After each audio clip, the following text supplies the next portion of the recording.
That's us recording now, bro, and we are going to head up Facebook Live here, live on Facebook.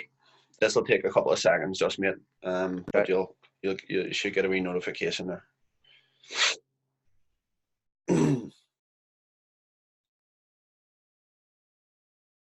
How's things, mate? Are you all good?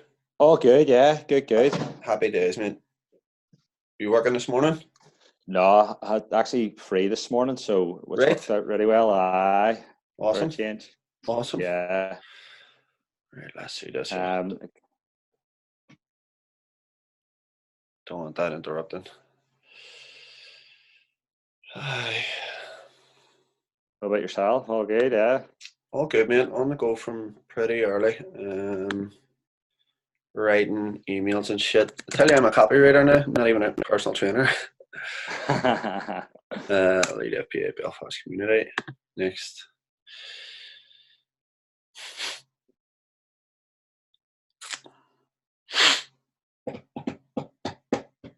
Got the group and stuff set up last night, so yesterday was pretty productive. Got a Oh lot of yeah, I seen that, mate. I seen you yeah. invited me into it as well. I am not a female, and I am not looking for fat loss, by the way.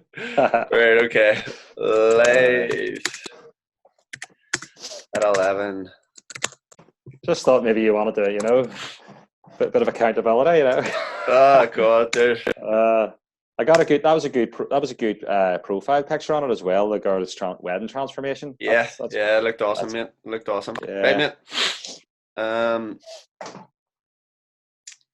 and we are streaming live. We're about 20 seconds ahead of everyone as well, mate. So, Right. in case you say anything mental, we'll be able to cut that. We'll be able to cut the video. Right. Let's see this. Right, dude. What is the crack? Are you all good? All good, Lenny. Brilliant. Happy days, mate. So, here's what we're gonna do, dude. Right, we're gonna take it right back to when you were working in Queens. Yeah. Okay. So tell us a wee bit about your time at Queens. Like, what were you doing? How did you get in there in the first place? Actually, no. Do you know what? I know you worked in multiple leisure centres, didn't you? Yeah, that's right. So take us sort of back to the start about how you first got into the fitness industry and what way it progressed from there. First started off.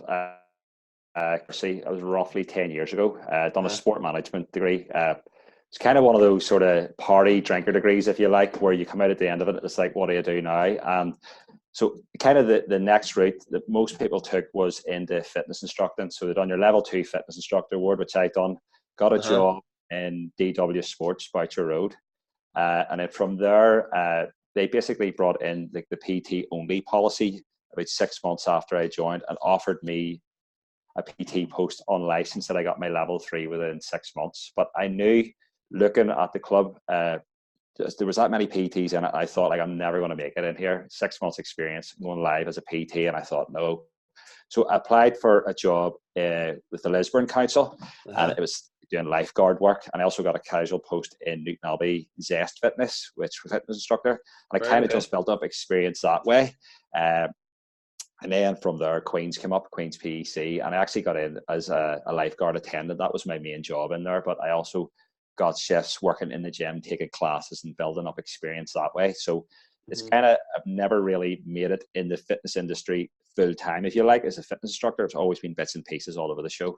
But around that, I was building up experience, doing courses, the likes of yourselves. Um, I say, and just trying to get as much experience as possible, taking different classes and things like that. So, Mm-hmm. uh, and maybe kind of the way it helped in a way was because there was no pressure, because I was able to pay my bills because I had a guaranteed income, Yeah. a job for life, if you want to put it that way. But I always knew that I had a plan to get out. It was never long term. It took 10 years. It took a long time, and I got very frustrated. But that's kind of where my story started from. Right, okay, mate. So what did it involve in Queens? Like how many hours a week were you doing and what sort of work was involved in it? What sort of classes and stuff were you taking? Okay, so Queens, when I started there, was full time, so it was 37 hours a week. Uh-huh. On top of that, I was probably doing maybe 50, 60 hours pretty much every single week. Right. Classes and taking top of that was the likes of kettlebells, spin classes, core classes, covering as and when to build up experience. Now, this was on top of working my own shifts. So I was always pretty tired. I could never feel like I could give it my all. But then I dropped the part-time and started focusing more on the personal training. And it was really from then that things started to grow. But I knew that the burnout feeling that I was feeling was, I couldn't sustain that long term because it was having an effect on my family relations. I was just never getting to see my family, my missus as well. I was just never getting to see her. And it was kind of like this can't go on. Even though it's a job for life and it's pension and all the rest of it, my health was definitely suffering. And I was feeling like very stressed out, so. Yeah. So, like, what was it? Well, one, how long did you sort of know, how long were you sort of thinking about moving out on your own, right? And then what was it in particular that was holding you back? Like, what were you sort of fearful of from, taking the plunge and just coaching all of your own people? Like what was it that was stopping you from making the transition, basically? And how long did you know that, that this was what you wanted to do? Okay. Well, I always, whenever I done my PT cert, it was back sort of 3.5 years ago, roughly. About 3.5 years ago. I knew that I wanted to do personal training, but I always thought that I was going to keep a part-time job on, which I got part-time in Queens, and I was going to keep that on and personal train on the side. But then when I got the part-time job and I was doing the personal training actually accelerated. And I thought, well, I figured it out that because I was spent more time on the personal training, I was actually developing as a trainer, and there was more desire for my services. So I was getting busier and busier. So then it got to a tipping point where I actually had no choice but to leave my job. And that was about a year ago. I was like I'm going to have to leave. I actually can't cope. I can't keep the two on anymore. And it was like, it's a problem that I wanted to have, but I never ever expected. Which is cool. Yeah. First world problems, eh, mate? Yeah. So I was kind of forced out of my job. Yeah. Yeah, you're the second person in the last couple of days. It's actually, just last night, actually, Calvin Brennan. Don't know if he's watching this here, but he was messaging me last night, and he was actually due to come and meet me last night, but he was like, mate, I can't make it just because literally I'm like bogged down with clients at the minute. I'm going to have to like do something. I'm going to have to possibly leave my other job. My answer was the same. I was like, here, dude, first world problems. First of all, people come to me and they're like, mate, like, I'm fearful of going it alone. And then it's like, shit, dude, I ain't got no time for you. I got too many clients to look after. Yeah. The thing we were saying about what was holding me back was definitely the fear. I mean, the fear of the unknown. Am I going to make it? Am I going to make enough money? Am I going to be able to pay my mortgage? All the rest of it. You do. You end up, you do shit yourself, and you're like, flip, because it's a massive commitment. But then I sat and figured it out. I remember actually speaking to the director of Queens, and I says to her, I actually think it's more of a gamble to be staying here than leaving. And she was kind of taken back by it. I was like, and I explained it. I was like, well, I can always get a job in another leisure centre, another gym. That they're, with all due respect, but I'll never ever get this opportunity to build my own brand, to grow my own business, because obviously we're not getting any younger. So I thought, if I don't go now, I'm nearly 35. What did I do it when I'm 45? So I thought like it was a no-brainer. So that was, and the gut instinct was telling me I have to go, and that was it. Cool. So tell me this, mate, right? Not me, obviously the viewers. So you've been on our mastermind now for the last year. Yeah. You've been on the high performance mastermind for the last year. And I mean, the great thing is about yourself is that there's no ego there whatsoever. You come straight to me and you're like, dude, I need your help, and this is where I want to be. And I'm willing to, like, this is a symbol of my seriousness. I'm willing to invest. And if that's what it needs to be done, then that's what I'm going to do. So, like, how much has that, from the day you came to me, how much has that progressed? And also, I would say, I know we speak a lot on the phone and stuff like that. And obviously, every single person, everyone that is working for themselves, they need help. No matter who it is. I need help, you need help. Like, no matter what part, where in the industry ladder you are, everyone needs help, right? So how much of a comfort has it been for you having me on the phone to say, dude, listen, I'm freaking out about this shit. Like, Yeah. what am I going to do right now? And how much have you progressed because of that? Oh, Jesus. I mean, forget about the money, forget about the cost of it. Like, yeah, it's just that, peace of mind. It's, Yeah. you actually you couldn't put any price on it. Yeah, and it's like progression from a year on, it's scary. It's just, you're accelerating so fast that the faster you're accelerating, the harder and the faster you're having to work. It's kind of like Yeah. it's like a speed train just getting away from you. You're having to constantly catch it. It's Yeah, just, yeah, yeah. yeah. Well, I mean, that's a good thing too. What a lot of people sort of don't realize is that it should be difficult, because if it's not difficult, then you're probably not doing it right. Yeah. If you're coasting along and it's kind of like, oh, this is pretty easy, well, then you're probably not growing at a fucking rapid rate. That's the reality. No. Like, and you want to be growing. You should be like challenged every single day to the point of, shit, I got to learn this new. I got to learn Facebook ads. I got to learn how to do this video better. I got to learn how to do emails. I got to learn. And if you're not progressing in that way, then it's like, shit. Well, Yeah. what am I doing? You know, Uh, if you're not being challenged. yeah, even like, obviously we get like the LinkedIn email from yourself every week, and it's all my tasks to do for the week ahead. You're like, you've just got something done, like, flip me. You're like, Mm, where am I getting the time? And like, I mean, you yeah, say I'm up at 5 every day, and like, yeah, that's something that you've sort of taught. And like, before that, I think I would have just cruised, especially on a Sunday. Like, just take a Sunday to rest. Sunday's a big day for me now. Like, I'm up early and I'm probably working to planning. 3. Yeah, yeah. Yeah. Sunday's a massive. So there's no sitting around with a hangover or anything like that. Mm, It's to the job, like. And like, that's kind of set me a lot of discipline. Whereas I don't think, if I had no mentorship behind me, I definitely wouldn't be doing that. So it's a nah. different change of a mindset, totally. Yeah, Yeah. yeah, and again, I would say, like, in terms of accountability, which a lot of people will just not go for. People don't like being held accountable, Yeah, and ultimately, that's what's going to challenge you. Like, if there's no other challenges set there, just hold yourself accountable to someone, and that's what's going to progress you forward. totally.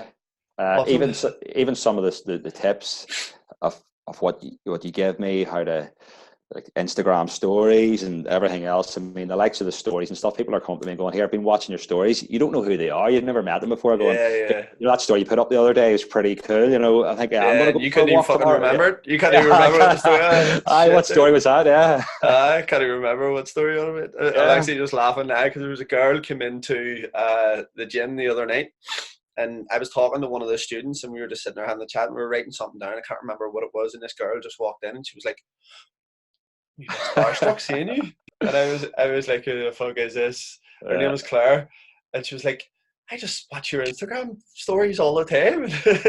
I was like, "Here, do you want to get in one of my stories?" I ended up calling her and getting her into one of the stories. But yeah, I you're actually right, mate. seen that. Yeah, it's funny. uh, yeah, you do sort of get that stuff as well, like, which is cool. So tell me, Esmith, right? How's things going at the minute? Like, how's the operation going, and what have you got planned for the near future? Okay, so things are growing, and they're going to plan. Especially, I think now from the last mastermind where we talked about the semi-private, the small group training. So that's kind of that's really taken off now. Still do one-to-one personal training, but kind of the emphasis on the business now is sort of semi-private, and that's kind of taking it forward from there. Okay. Um, Outside of that, there's no like major big plans outside of that. It's just developing the sort of the semi-private and focusing on the one-to-one clients and adding more value to that through like the mastermind, more courses and stuff I'm going to go on, and just giving an overall better quality to the service. Yeah, Yeah. yeah, love that, mate. Love that. And if you were to give some advice to someone who's, because you've been fucking kicking about for a long time now as well. Like, what would you have done differently for one, right? uh, yeah. And what sort of advice would you give to someone who was maybe sitting on the fence about a career in fitness, possibly, in a completely different industry? Someone may be watching this now and they're in a completely different industry and they're going through some of the same struggles Yeah. as that you went through. They do want a career in fitness, but they're like just kind of on the fence and probably going through the same anxieties. Will I make enough money? Like, what sort of advice would you give to someone like that?